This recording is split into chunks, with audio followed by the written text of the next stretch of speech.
Hi, my name is Niels Pontoppidan and I'm a research manager here at Eriksholm Research Center. I'm really happy to be able to present our research on hearing compensation with binaural augmentation for the joint conference on spatial and binaural hearing, BASH 2020.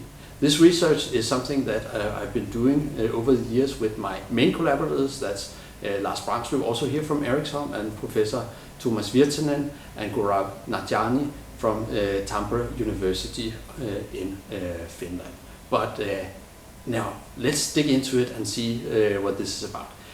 Our problem statement is that we are dealing with hearing loss and hearing problems, and you all know the famous cocktail party. It was coined by Colin Cherry back in 1953. But our research and our findings along the ways actually show that cocktail parties are great, they are fun, they are important, but so are all the other everyday situations where the problems with competing voices, people that speak at the same time, arise for people with hearing loss. So it's not only cocktail parties, it's also the family dinners. And this is not a joke, but it's really just to reinforce what this is all about. You know, how many people do you need to invite for a hearing impaired person to feel like that it's a cocktail party? Our research shows that in some situations you only have to invite 2 of your friends, and if they speak at the same time, then it's a cocktail party for people with hearing loss. So that really tells you something about how frequently occurring cocktail party problems / family dinner situations, competing voices situations are for people with hearing loss. And what we are talking about today is then how can we understand binaural hearing, how can we utilize binaural hearing to do binaural augmentation so that we can help people with hearing loss to communicate in these difficult situations. This is what this presentation is really all about. So let's dig into it. So on this figure here, you see 2 situations. One where a person with hearing loss really cannot disentangle what the 2 people are saying. So it becomes a blur. You cannot really tell who said what in which situation. And these voices, they are masking each other.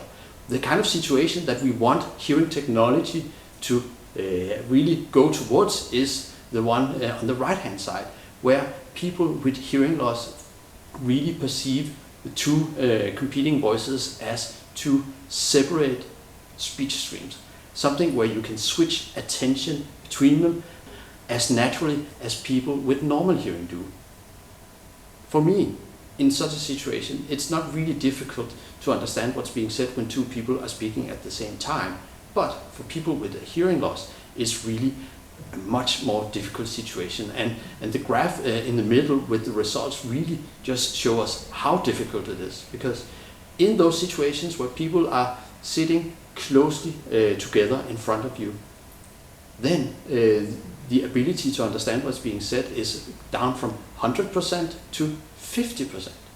If we then present those 2 clean voices totally clean, so this is the real recordings, out to the sides, 1 in each ear, and that's the binaural augmentation that we are talking about here, then people with hearing loss, they are able to understand 75% almost of what is being said. That's the word recognition scores.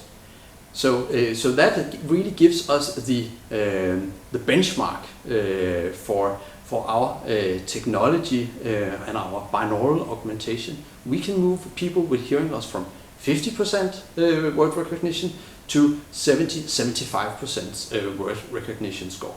So that is of course really great, because that tells us that if we do our hearing technology right, if we do our binaural augmentation right, then we can actually improve the intelligibility for people with hearing loss. So what are we talking about here? What kind of technology are we talking about?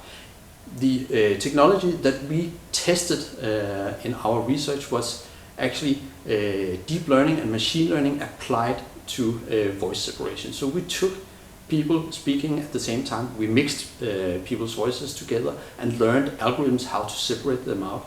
And this is actually the result that we have in the middle of the graph. There you have two people speaking at the same time, and then we have people's ability, people with hearing loss, we have recorded their ability to be able to understand what's being said.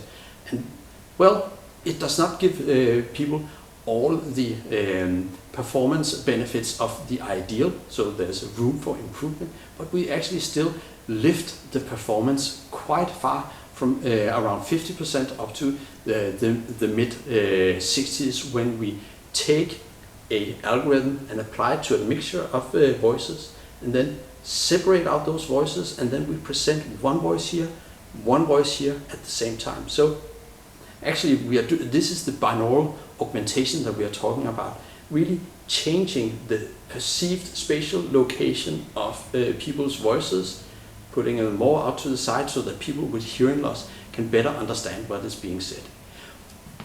You might wonder now, do we have any problems now with simply with when we interfere with the spatial qualities of the sounds? Is it the problem that we change the location in the auditory space? The two things that make us convinced that this will actually work is one, ventriloquists. They move their hands out here and then they speak with their mouths, and I cannot do that. But this movement out here simply overrides the information in our brain. So even though that we can hear that the sound is coming from here, our visual cues will tell us, oh, this is actually the doll that's speaking, it's not the person. So that's one reason why we do think that this will work.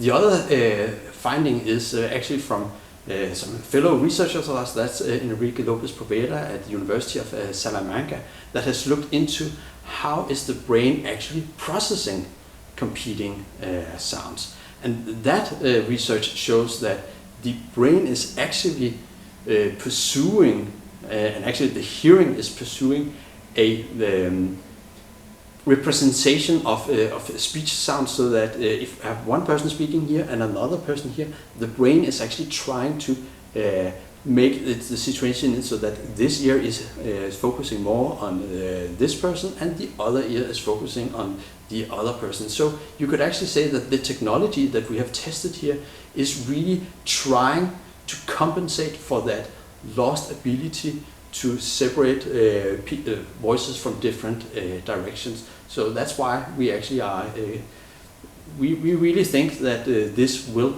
work in the end. It is not the spatial augmentation that will cause problems. No, the spatial augmentation, the binaural augmentation, it will actually assist people in hearing loss in perceiving competing voices in a much more natural way that they can do now. It's not going to be completely natural. It's not going to be exactly like a normal hearing listener, but it should be much more natural than it is the case today. Really trying to provide technology to people with hearing loss that allow them to segregate between competing voices and change their attention between those people as they wish. That is our ambition with our research, and we are really encouraged by some of the results that we have obtained so far, and also the research that goes on in the whole community, as it shows that there's actually some really great potential behind this. So really a big thank you for attending this talk and at the Joint Conference on Spatial and Binaural Hearing in 2020, and please contact me or any of my collaborators if you have some questions. That's all for now. Thank you.